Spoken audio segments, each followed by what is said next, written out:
Bakit? Kasi po si Adam at saka si Eve, nung sila po ay nag-disobey sa Panginoon, instantly pumasok na po ang mental health disorder kasabay po ng physical sickness. Nakuha po ba natin? Sabay po yan eh. Sabay po pumasok yan. Bakit? Dahil pumasok po ang kasalanan. Why? Kasi ang Panginoon po, dinisign po niya ang mundo to be a perfect one. Pero hindi po ganun ang nangyari because of disobedience. Kung walang disobedience, baka hindi pumasok ang physical and mental disorder. Pero pumasok po ito dahil nilabag po ang kagustuhan ng Panginoon. So, sana ay clear po, no? Kung kailan pumasok yung mental health problems. Kung titingnan po natin ang salita ng Diyos, kahit sa Old Testament, there were so many people, there were so many Bible characters who suffered from mental disorder. Magbabanggit lang po ako ng isa para at least magkaroon po tayo ng solid na pagkaintindi. Sa 3-6, babasahin ko po ng mabilis. Ang sabi po dito, Elijah was afraid and ran for his life. When he came to Beersheba in Judah, he left his servant there, while he himself went on a day's journey into the wilderness. He came to a broom bush, sat down under it, and prayed. Ano po yung pinalangin niya? And prayed that he might die. Si Elijah, nanalangin po siya na sabi niya, sana mamatay na ako. Nasabi po dito, as we move on po sa ating pagbabasa, I have had enough, Lord. He said, take my life. I am no better than my ancestors. Sabi niya, Panginoon, masyado lang marami akong naranasan na mabigat. Hindi ko na po kaya. Panginoon, kunin mo na ang buhay ko. And sabi niya, I am no better than my ancestors. Actually, ang nag-umiral po dito kay Elijah, it was fear.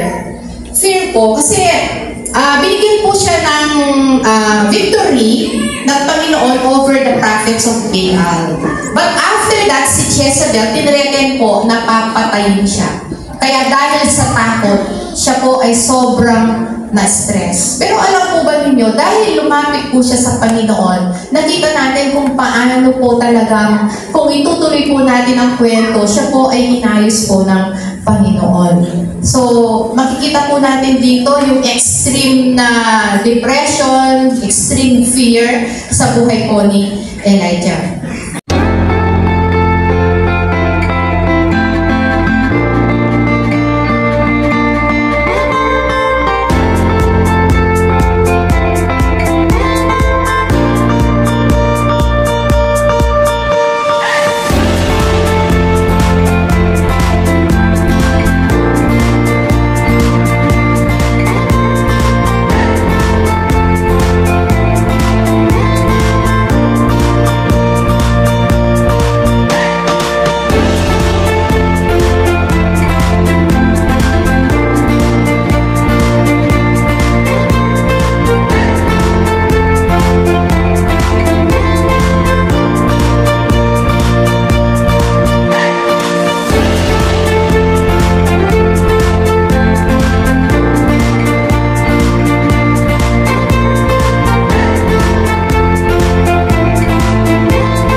Butterfly. Lagi ka nalang sumasalubong sa akin kahit na ganyan yung pakpak mo. Are you my father? You ha? Lagi siya dito sa aking daan.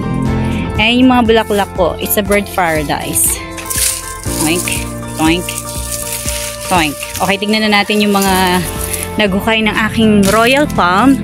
Ito ay Hawaiian palm.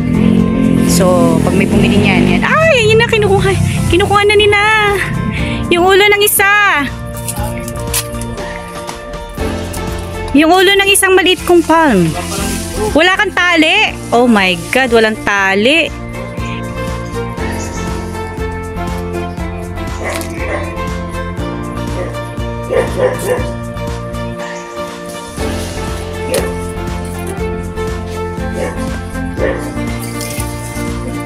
Mas malapit kasi sa tubig yan dito eh. Hoy, babay royal palm. 3 bantay ko to eh. 3 bantay dito sa likod. Wala nang bantay. Sila na lang. Human bantay.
Oh, yan na naman yung butterfly, oh. Sinasalubong mo na naman ako. Yeah! Ay, talaga lumapit pa sa akin. Why? Bakit po?